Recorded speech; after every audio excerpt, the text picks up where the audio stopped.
Hi, everyone. We'll be starting here in just a minute or so. Give folks an opportunity to get settled.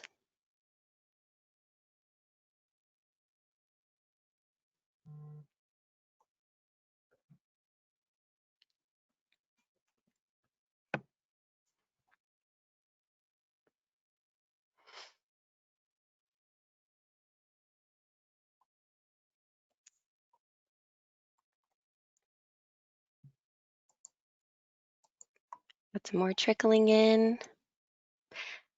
We will go ahead and get started. Hi, my name is Kaya Swift, and I am the marketing manager here at Heller Consulting. Thank you for joining us. I will be moderating today's panel discussion, which is getting more out of Salesforce. A couple quick housekeeping items. All attendee lines have been muted. So if you have any questions throughout, please drop those in the questions box and I will be fielding those as we go along. And finally, a recording of this webinar will be sent to all of you tomorrow. Alrighty, so to begin, I thought we would sort of set the stage and talk about where many nonprofits are right now in terms of how they approach their technology projects. Just before the pandemic hit the United States, Salesforce released its nonprofit trends report. And in that report, they found that 85% of nonprofits surveyed said that technology is the key to success in their organizations. However, only 23% of those same nonprofits surveyed had a long-term strategy and vision for their technology systems. So that was already a huge gap.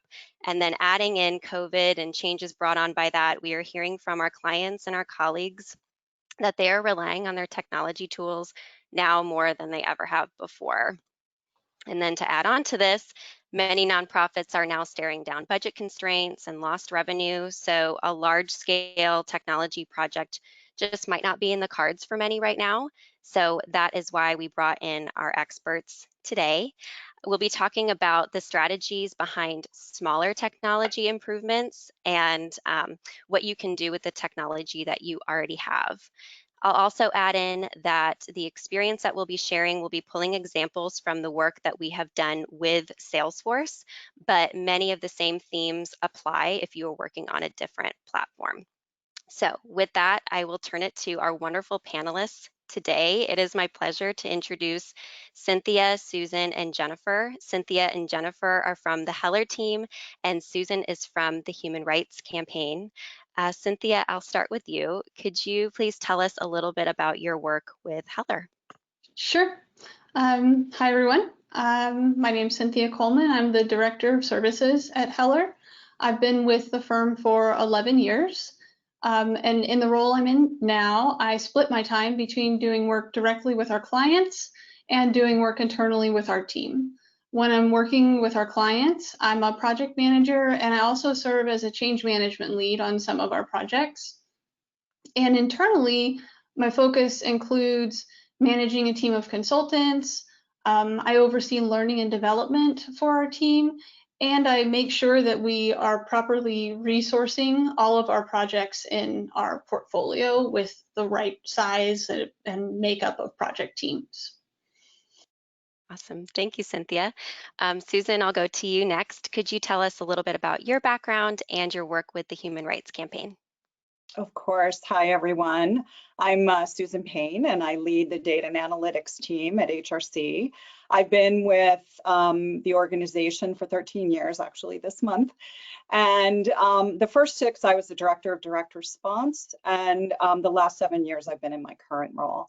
And I really approach my current role and data in general as a veteran fundraiser, strategist, and from my experiences in senior leadership roles in both the nonprofit and the for-profit sides of our industry.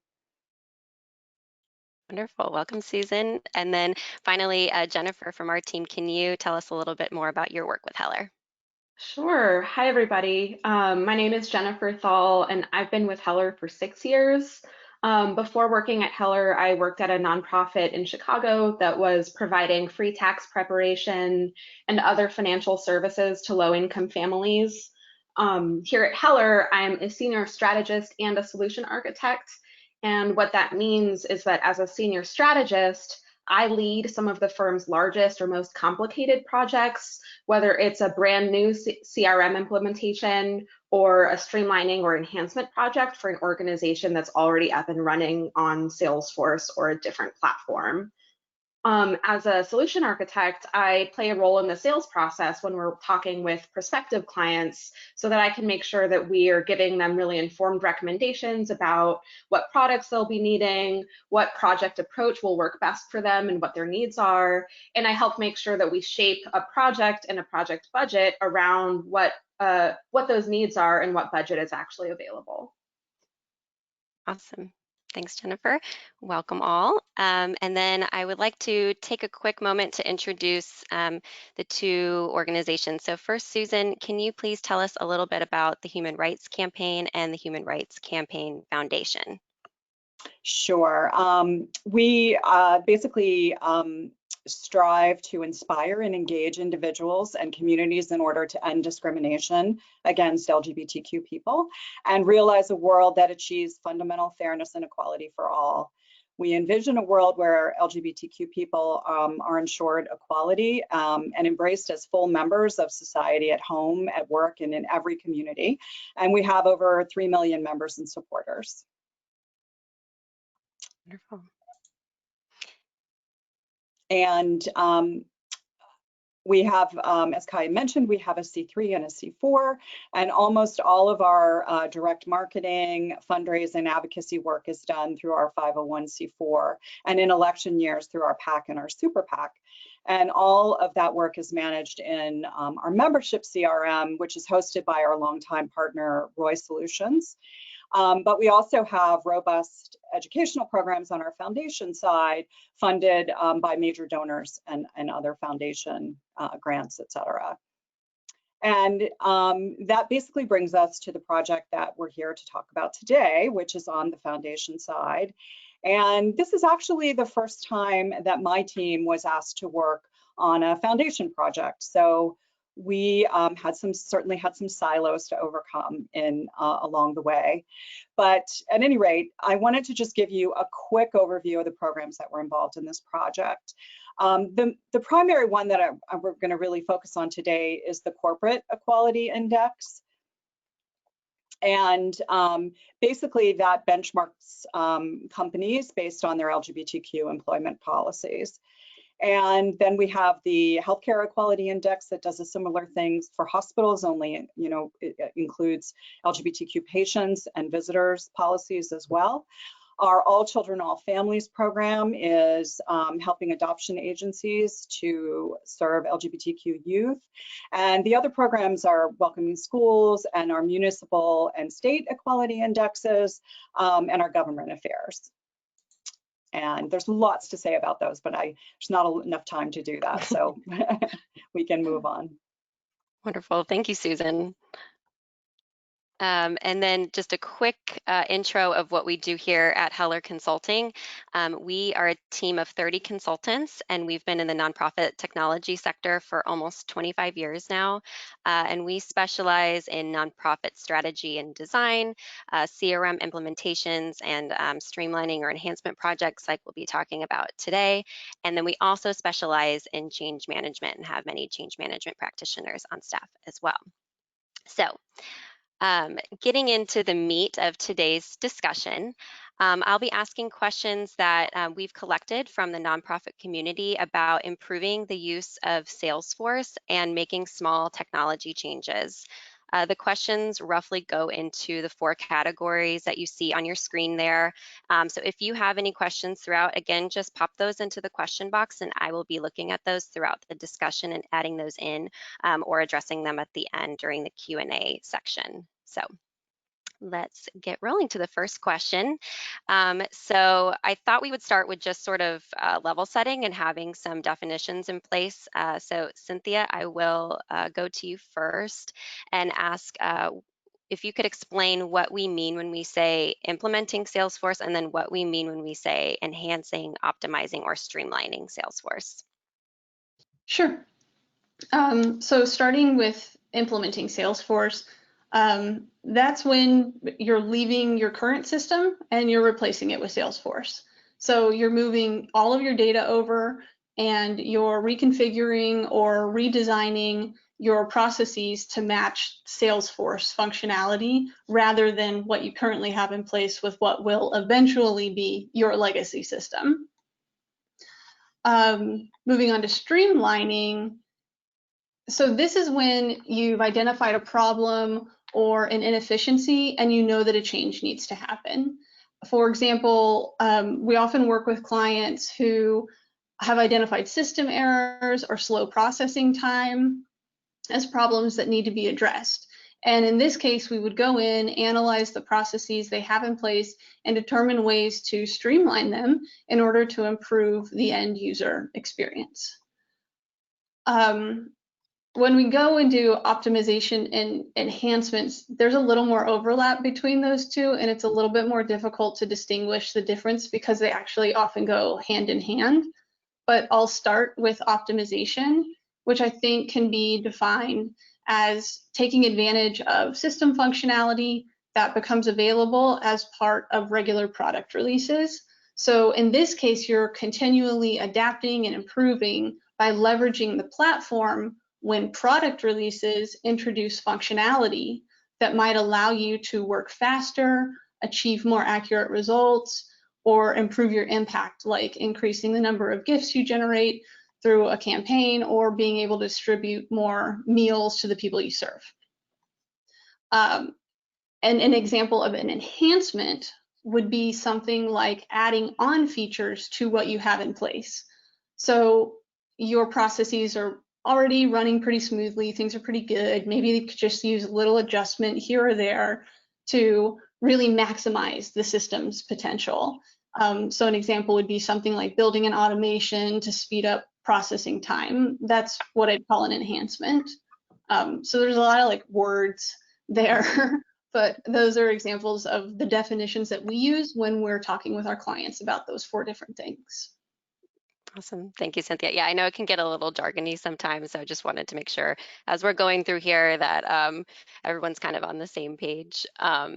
And then Susan, I'll turn to you and talk a little bit more about the project that we did. So when did your team first implement Salesforce? And then from that initial implementation, how did you approach enhancement work for different teams at HRC? And I know we have a slide as well that kind of goes through some of these enhancements. Sure. So our implementation began in earnest in the fall of 2017, and we had an aggressive timeline, to say the least, to be able to launch our Corporate Equality Index the following May of 2018.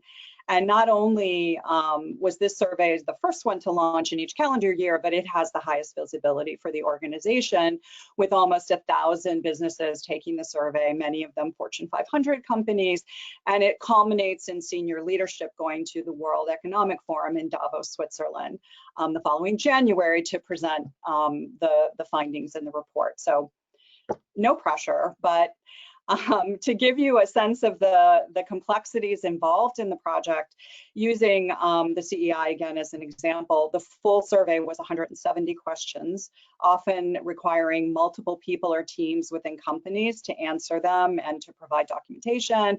And the survey also requires intricate algorithm, as Jennifer can attest to determine a final score. And oh, by the way, they want to see their score as they progress through the survey as well. And then all of that is mapped from the survey platform, which is called Qualtrics, to Salesforce, where the HRC staff must validate each survey and ultimately produce the report itself.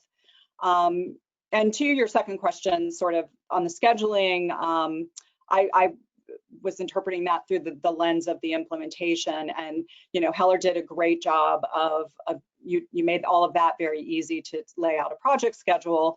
Internally, holding people to that was much harder and really varied across the teams. Adherence was really dependent upon the strength and the involvement of team leaders, and I can talk a little bit more about that later. Wonderful. Thanks, Susan. Yeah, definitely not a small feat, this project. You had a lot on your plate. We'll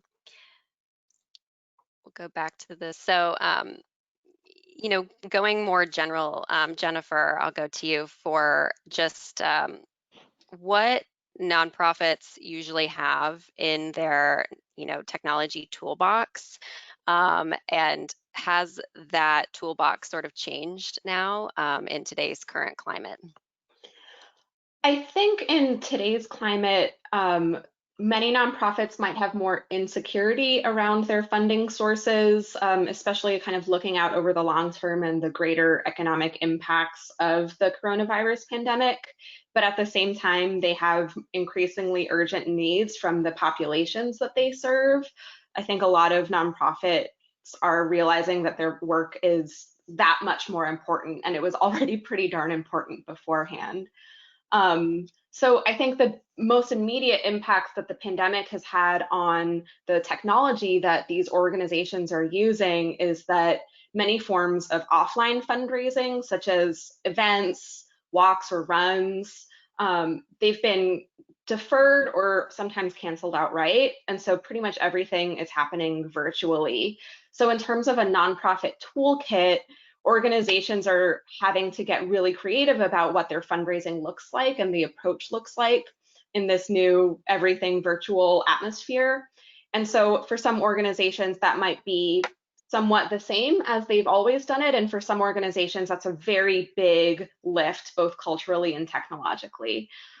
So they're relying heavily on webinars, like the one that we're in right now, to engage with their supporters, to engage with volunteers, to engage with clients.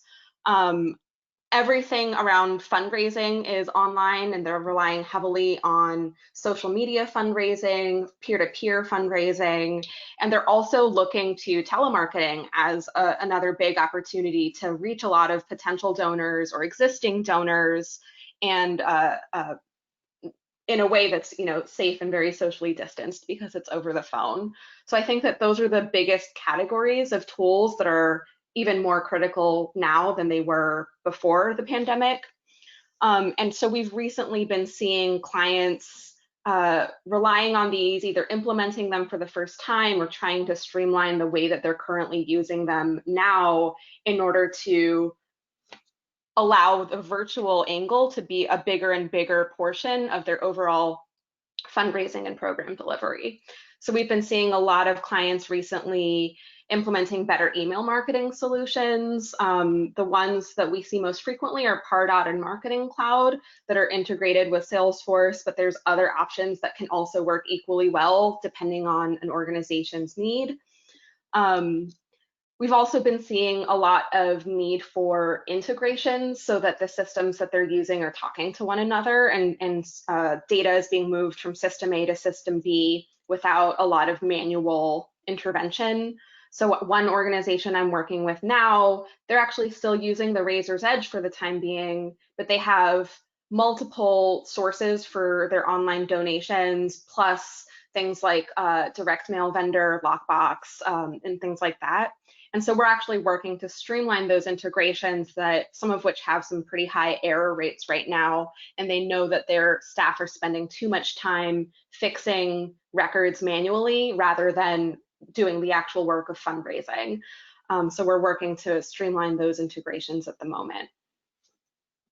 Thank you. Yeah, I mean, that's definitely a lot has shifted. And, I think one of the questions that we are now starting to get, that we got before the pandemic hit from time to time, but we're really starting to get now as people sort of settle into what this new normal is going to be, is, when is the right time to add on a smaller technology project?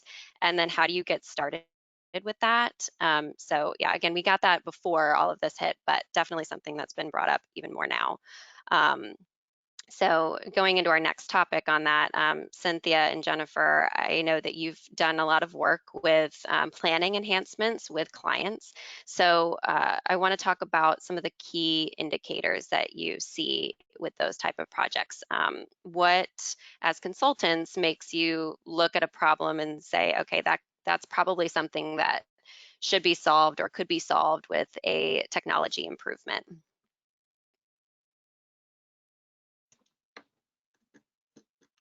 Cynthia, do you want to go first or should I? Yeah, sorry about that. I can go first. So sorry, can you just repeat the question for Sure, me? yeah.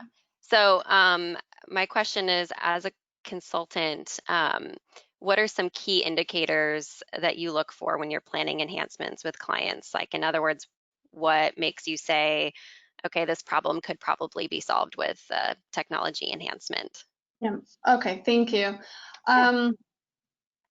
Okay, so I think at a high level, if you're seeing system errors, if you're noticing that you're having to make those manual fixes, if there's a general slowness in your system processing time, or if it takes a really long time to complete a business process like enter a gift into the database, those are all indicators that you might need to streamline or make an enhancement to your technology.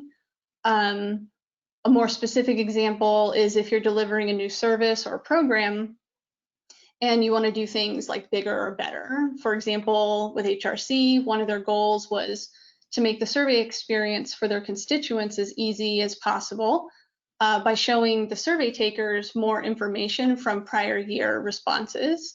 And this wasn't possible with their old survey tools, so that's part of the reason that we embarked on our project together. Another thing I like to do, it's like an exercise that gets you to those key indicators, is to go through an exercise of examining what's not working versus what is working, and just sort of, two-sided list on those things. And if your list of what's not working is longer than your list of what is working, then it becomes obvious that it's probably time to make an investment or to prioritize a technology project. And I can put that into context just a little bit by giving an example of a client that we're working with right now. They use a digital marketing tool. It does allow them to send email campaigns out, so it's meeting that need, but it's returning really unreliable data. So they can't figure out how effective an email campaign is. They don't know how many donations were generated from an A or B email, for example. So in this case, they took time to do that exercise, what's working, what's not working, and it became really clear that it was time to prioritize that project. And in this case, their choice was to move to a new tool that would better meet their needs. And I'll just piggyback on what Cynthia said, because I think one of the themes that we're seeing the most is that, most nonprofits don't have the budget to go out and hire a bunch of extra staff right now. And so, but the needs for their universe of clients or the programs, whoever they serve, whatever mission they're trying to achieve, those needs are only increasing. So that means that the use of staff time and the way that their current staff are being utilized is mission critical. And so taking a kind of self-discovery process, similar to what Cynthia was just saying, in order to understand how staff spend the hours in a work day or in a work week, that can be really enlightening in order to know it's time to make a change. It's time to start a project, because if you have too many staff that are spending too much time doing something that's tedious or manual, it's probably time that they should or could be spending more valuably by engaging with donors or serving meals or talking to the Fortune 500 companies to help them fill out the corporate equality index. Like, whatever those needs are, that's usually a better use of a person's limited hours in a day than fixing bad data. So definitely analyzing how people are spending their time to make sure that they're doing it efficiently, and then allowing the technology or improving the technology to stop that from being a barrier to their effectiveness. Definitely. And the people actually using it is definitely becoming a theme here in the answers. So thank you, Jennifer and Cynthia. Susan, in your personal experience in implementing Salesforce with your team, what prompted you and your team to begin looking at new technology options? And then how do you approach enhancements now? Sure. Actually, this goes right along with the theme, which for this project, it was actually one of the program leads who persuaded the organization to migrate from an old Access database to newer technology. So this was really user-driven. For almost 10 years, they had been reliant on one person at a consulting firm, which was clearly risky business. And so there was very little self-reliance or self-sufficiency. And that is clearly a signal that it's time to adopt more modern technology. And also anything that involves an Access database is also a clue that it's time. Whether for our instance of Salesforce or for the much larger HRC data ecosystem or for our membership CRM, not only is my team always looking for efficiencies and ways to get data and analytics into the hands of users, but almost every team at HRC has at least one sort of data guru, if you will, and we have regular super users meetings internally to discuss obstacles and ideas for improvements. And then my team takes that from there and comes up with a plan for executing the enhancements. And all of that lives in my budget, so we really have to plan ahead by anticipating needs and prioritizing what's feasible in any given year.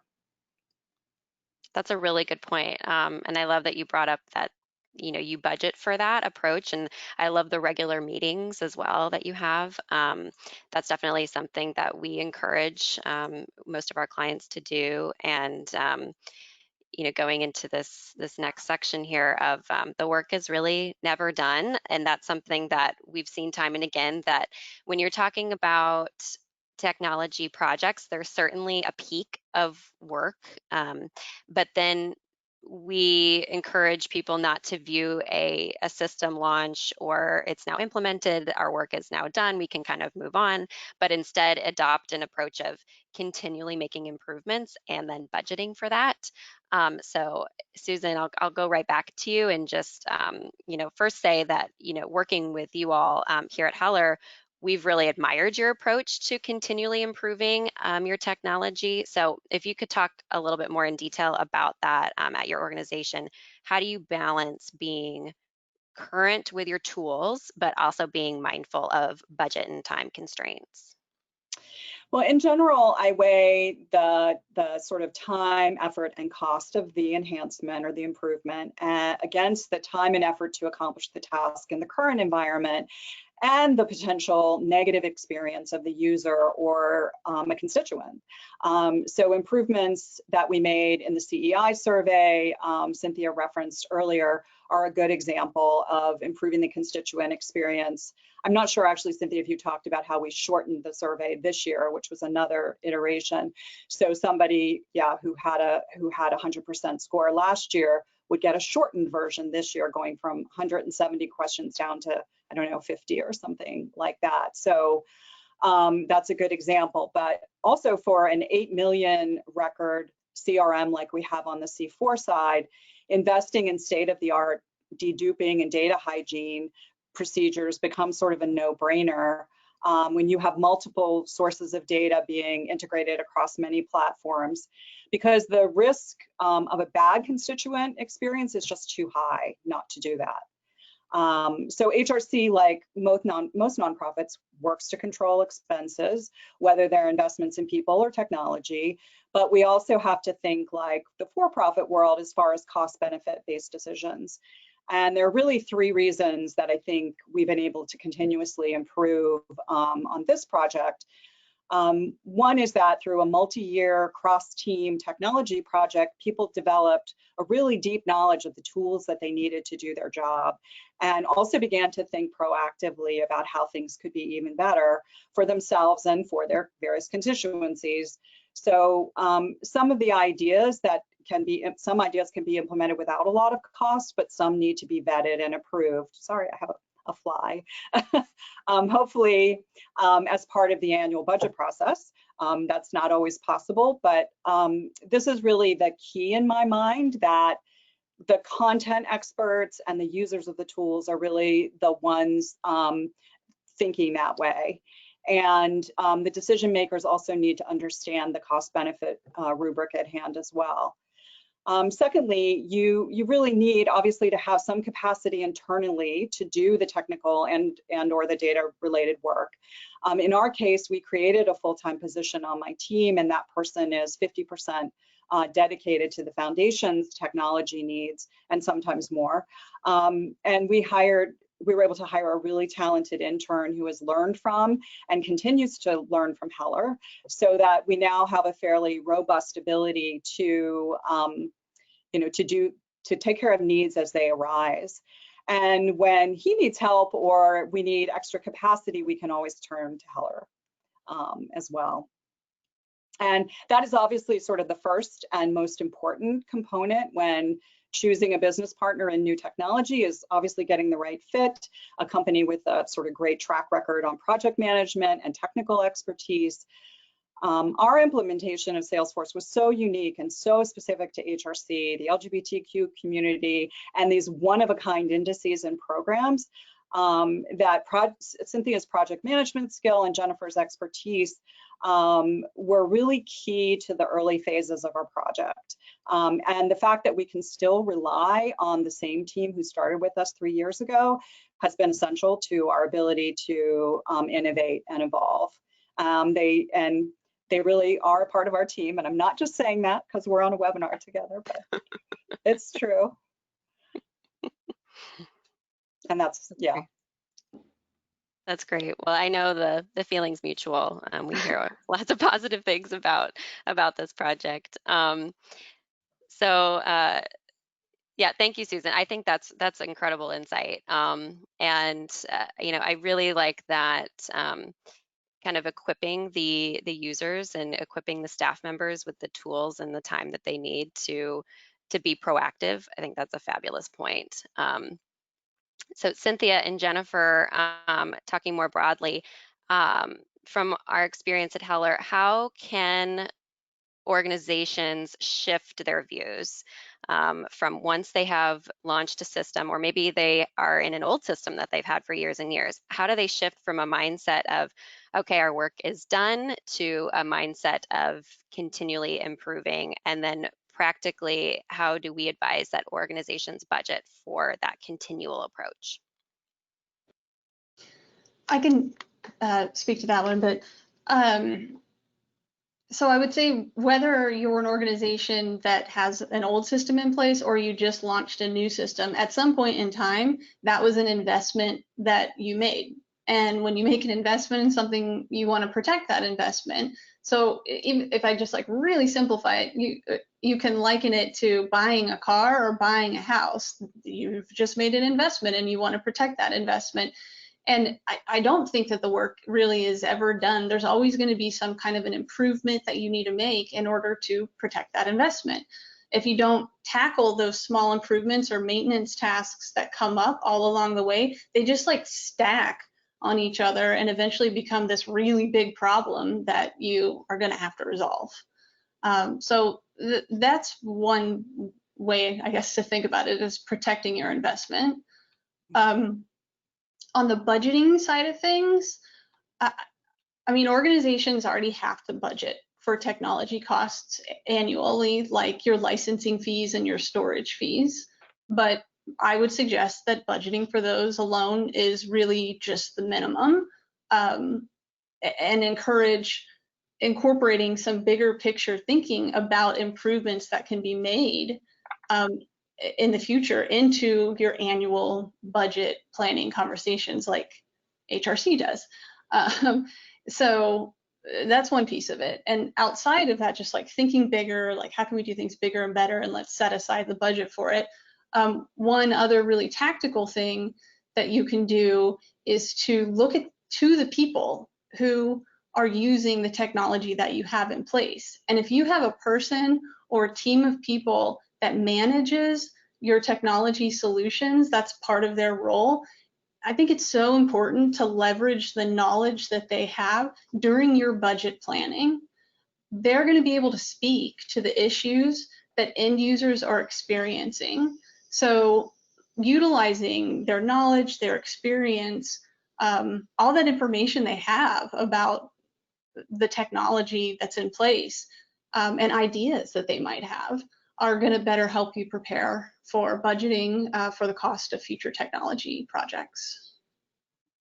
That makes a lot of sense. And Jennifer, I love your thoughts as well. And I'm also going to sneak in an extra question to you, which is when we're talking about Salesforce specifically, there's also new releases. So how do those come into play as well when you're trying to continually improve things?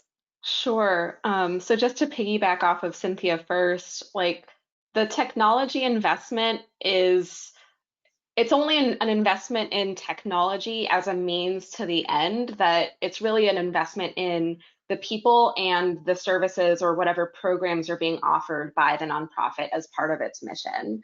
So the technology is just the tool that enables, whether it's the fundraising or the corporate equality index or the meal delivery or the pet rescues, like all of that, the technology is just the tool to make that happen. So continuously thinking about the way that a nonprofit delivers its programs, that happens all the time. Nonprofits are constantly adding new indices or developing new pilot programs to deliver services. They're very, very innovative in the way that they deliver their missions.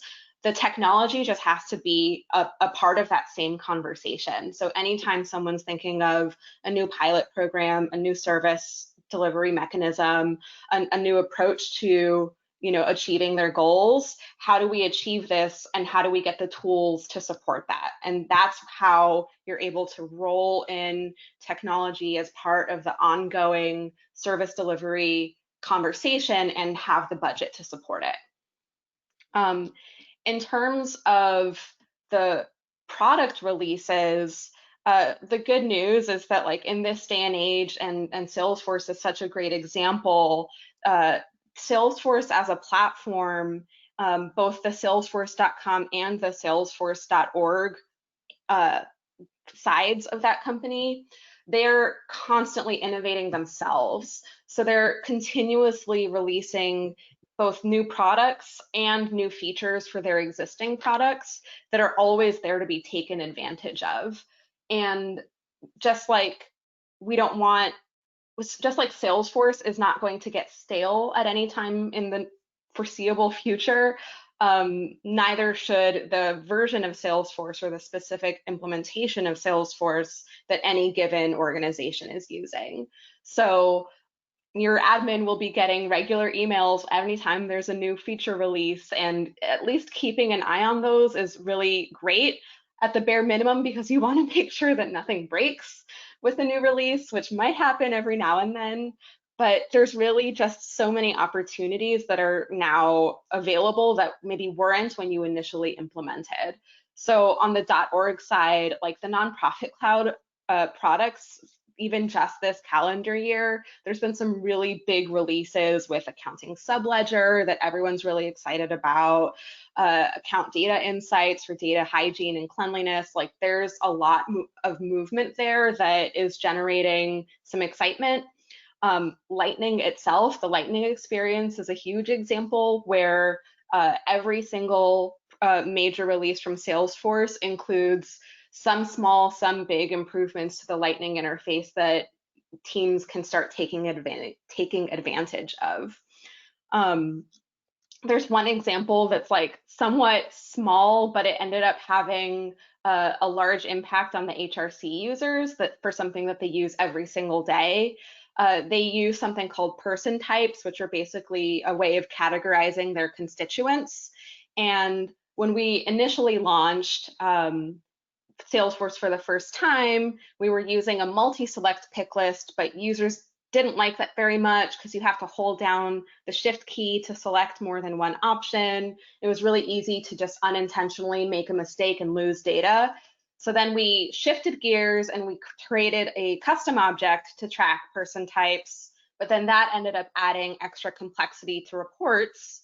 But eventually Salesforce in one of the most recent Salesforce releases, they made a tiny user interface tweak that changed the way that a user interacts with a multi-select pick list.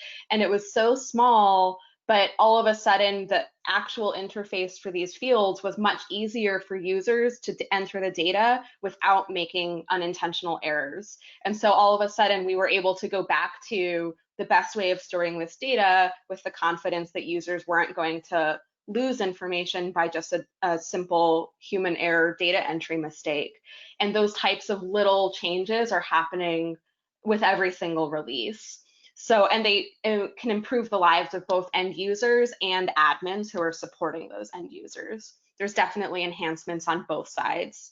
So just having at least one person kind of keeping an eye on what's happening out of these Salesforce releases, both .com and .org, every cycle, keep an eye on that because there's so much that's happening. There might be a solution to a problem that you didn't even know existed. And maybe it seemed like it was an unsolvable problem or a problem that would be very expensive to solve a year ago or 2 years ago.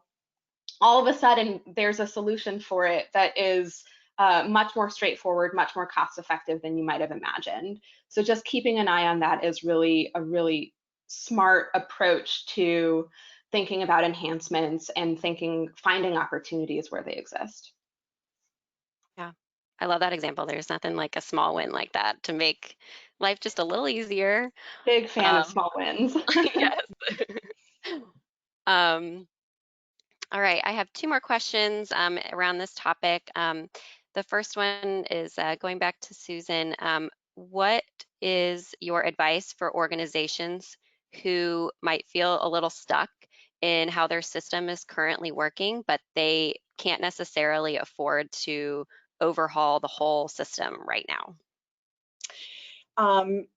Sure, I have a couple of thoughts. The first I've kind of hit on already, which is to make sure that you have or you can hire internal talent and that you have skill sets to come up with some creative solutions and work around. Alec on my team has saved the day a couple of times on this Salesforce project with, login pages for people to take surveys that sort of, we're just so creative. There's a lot of talent out there, and including a lot more young people who are graduating from undergrad and master programs with degrees in data science and analytics. And sometimes, and that seems like something that didn't even exist 5 years ago. I know when I was hiring people for my team, it was really hard to find young folks out of school who had the right skill set. So they are in great demand, but many of them want to really do work that matters. So it can be of great value to a nonprofit. The other solution addresses what I really see as one of the greatest challenges for all of us, which is to keep our data connected.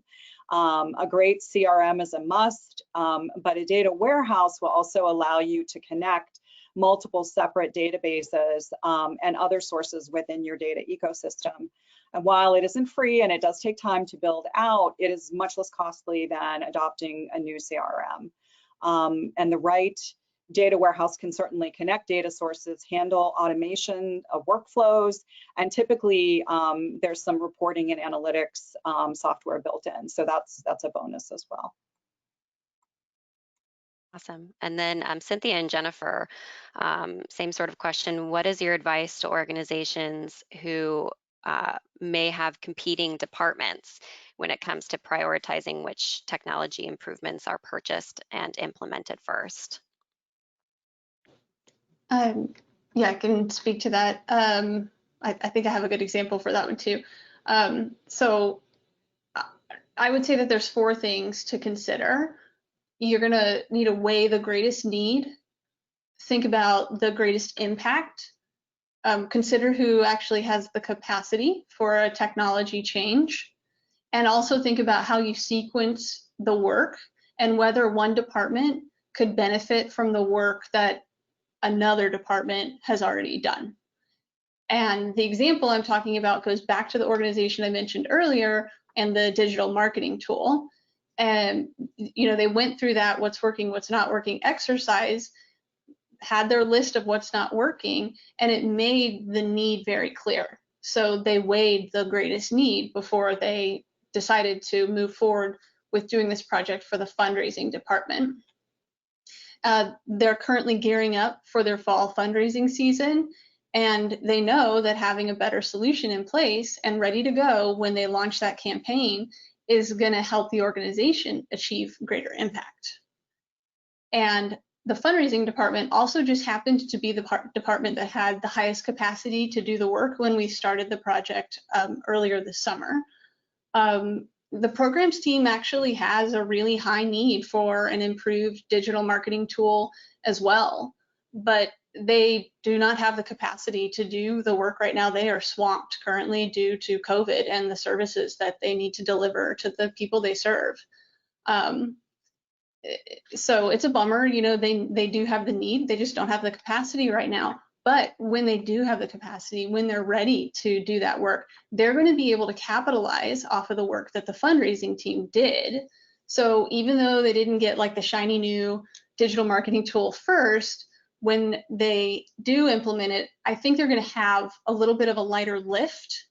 And they're also going to have in-house experts who have already been using the tool that they can turn to for help when they need it.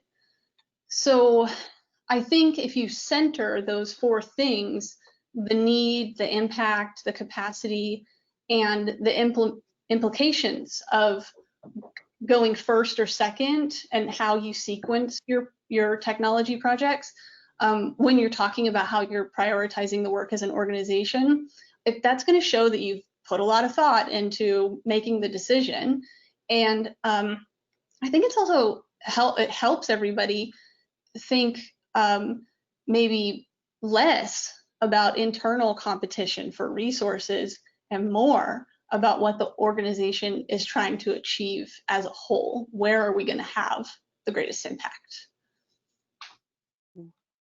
I think Cynthia said that really well. And like stepping back, there's never going to be a one size fits all rule where fundraising always has to go first or programs always have to go first. No rule like that will work for every single organization. It's very unique to what an organization's assessment of those four pillars that Cynthia mentioned. And as like an example, HRC's work and our timelines for our projects are very driven by the release schedules for their equality index reports, and those existed before they implemented Salesforce. So we kind of took those schedules and then created a project plan and timeline around those schedules. And the good news is that because of the way that they're staggered throughout the calendar year, as Susan mentioned, the Corporate Equality Index launches earliest in the calendar year, but that means that whatever work we've done for the Corporate Equality Index can be, in some ways, they become a little bit like a mini pilot for the programs that happen later in the calendar year. So the programs that we've been working with are constantly learning from one another and trying to improve in this constant cycle, rather than the competition that Cynthia was mentioning might happen in some organizations. So they're not competing for who's going first, but who's going first is really driven by external factors about their report release cycles. And they use that sequencing to their advantage so that they're able to, each subsequent iteration of work gets easier and easier. People are more and more knowledgeable about the tools. They're more and more knowledgeable about the enhancements that are being made. And it's been working really, really well the way that we've been sequencing and kind of piggybacking one project team onto another. I love that, just kind of all working together and thinking about it strategically as a group, and seeing who goes first kind of based on those external factors. All really good points. And that point there at the end also brings us to, I think, the biggest factor, which that we've all seen, is the people side, and we've been talking about it throughout, but people are a critical component of any technology project, sometimes even more critical than the technology itself. And we've certainly seen that time and again in our projects. So Cynthia and Jennifer, I'll start with you two again about how leaders can be on technology projects. So their role, how can they encourage staff members And then how can they keep the communication open with everybody so everyone's on the same team in an example like you just gave of kind of working together toward a common goal? Yeah, leaders on technology projects, that's something we talk a lot about as part of change management. And I can say that one of the most critical factors to a project's success is an active and visible project sponsor. And that's where leaders come in. Leaders need to take ownership of that role of project sponsor and really embody it. And by that, I mean, they need to be championing the change and reinforcing the vision for the future state all throughout the project. And that means being present at all staff meetings, being present at project status meetings, being present during project milestones, and taking the opportunity at those points, which are really huge, to acknowledge the project successes that you've achieved so far, and also to express gratitude to your team for doing the work to achieve eventually that future state that you have a vision for as an organization. You know, you can even use like casual water cooler conversations as an opportunity to talk about the change and reinforce the vision for the future state as well. So that's one piece of it. I think another way to encourage open communication with staff members is to actually ask for feedback and input from the people who are impacted by the change. People really want to feel heard. They want to feel like their opinion matters. They don't want to feel like the change is happening to them and they don't get a say in it whatsoever. So I think that leaders need to take the time and make yourselves available to have those conversations. I think that everybody has something valuable to offer, whether it's feedback or an idea, but people might be less likely to offer up their thoughts if someone doesn't ask for them. And lastly, I would say to be aware of how you communicate about the change. Ask yourself whether or not you're using positive language. And I'll give a small example. It's kind of subtle, but I like it a lot. And it's that people always say change is hard. But I actually think that has a little bit of a negative connotation, and I prefer to say change feels uncomfortable or change can feel uncomfortable. Because like imagine if before you did anything, like getting up from your chair or whatever, you said to yourself, oh, this is going to be so hard. Like everything would feel like this really, really big challenge. So keeping change feels uncomfortable as your mindset, I think creates a little bit more like space. And by that, I mean that it opens the door for people to talk about how they feel and what they're experiencing. So I think using that language, change feels uncomfortable, gets people into a more positive and open mindset. Mm-hmm. Yeah. Yeah, I love that. Those are all really good points. And I mean, I definitely think that if you have a leader for the project or for the organization that acts in the way that Cynthia described, like the project is going to be just on much stronger footing than if you didn't have that sort of involvement. In my role, I also tend to be more involved with the folks below the leader in the hierarchy. And I know that there are definitely times in our projects that are uncomfortable, not hard. And I love reminding my clients that they're actually in a really unique position because of the way that they are actively helping to design the system that they will eventually own and use daily. And I think that that's one of the unique things about Salesforce projects, whether it's the initial implementation or streamlining or enhancement later on, that doesn't get talked about enough. Since it is so flexible, it becomes very, very empowering for the team members themselves to be able to contribute their input along the way to the way that that tool works in the end result. And that's very different from 10 years ago when tools were much more inflexible. And so when a change happened, folks just had to kind of grin and bear it and adopt it for better or for worse. But these days, Salesforce is not this static thing that only works one way. There are things that people love about it. There might even be things that people hate about it, but it's something that can be continually evolving according to that team's needs. And so having a say in what that evolving system looks like at your organization, no matter what role you're playing at the organization, that's really powerful. And so reminding people that that's the role that they're playing and how important it is and how much they're valued by being like that we're actually listening and soliciting their input and their feedback.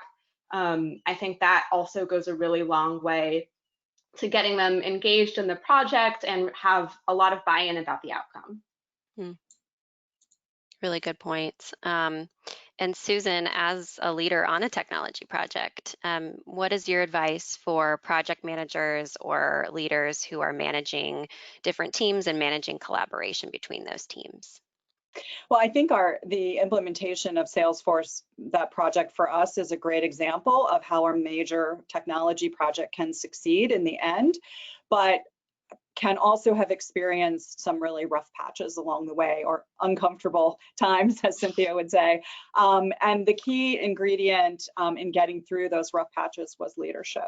While that means involving people all the way up the ladder, it also means sometimes leaders are born in the process. And that's really what happened at HRC. Some of the people who really stepped up when problems arose are now either leading their teams or they're playing leadership roles in the enhancement phase of the project. Heller was really great about always emphasizing the need to keep senior leaders involved. And we're very fortunate that our VP of Operations and Finance, my boss, as well as his boss, our COO, were very committed to the process.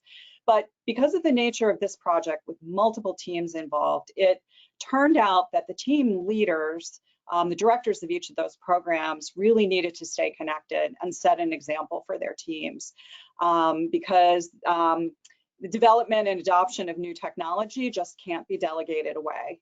And finally, and this is a hard one, speak from personal experience, it is critical for everyone on the project to know when push comes to shove, who is ultimately responsible for the failure, the success or the failure of the project. I know that we want everyone's involvement, but with our COO coming from the corporate world, this was something when things got really difficult, when we had a particularly rough patch, she decided that that I was where the buck stopped, and I was not only responsible for the technology, but for the organization's ability to launch these surveys and get these reports produced smoothly and on time. And so it was one of the greatest challenges that I've had in my 13 years at HRC, but it also turned out to be one of the most rewarding. So leadership is a burden, and it is key for sure. Definitely. Okay, so I know we are coming up here on the top of the hour, so I'm going to be taking a look here at the questions. While I do that, if you want to take a quick look at this slide, we have a free guide on teamheller.com that goes along with this webinar called What to Consider Before Replacing Your CRM, and that goes into more details about evaluating when it's time to maybe change CRMs or when it's time to streamline the one that you're already on. And then if you have any questions that I didn't get to today, please email info@teamheller.com and I will connect you with a Heller team member to get your question answered. So I think we have time for one quick question, and that one is, are there ways I can prepare my CRM before adding any third-party applications or third-party apps? So if anyone wants to take that in the last minute or so here. I'll take this one. Research is the first step. There's a lot of apps on the Salesforce marketplace, and a lot of them are really wonderful, but not any. You can't assume that any two apps or more than two apps will play nicely to each other or with one another. So definitely research, and that can be as simple as a Google search of Salesforce, app A, app B, and just reading the results, because there's probably someone who's already asked that question or is trying to implement that very same combination. So research to make sure that everything will be compatible is going to be one of the mission critical steps. Awesome. Thank you. Well, we are at time, so I appreciate you all being here today. Cynthia, Jennifer, and Susan, thank you for your time and for your thoughtful answers. Thank you all and have a great day. Thank you. Thanks for having us. Bye.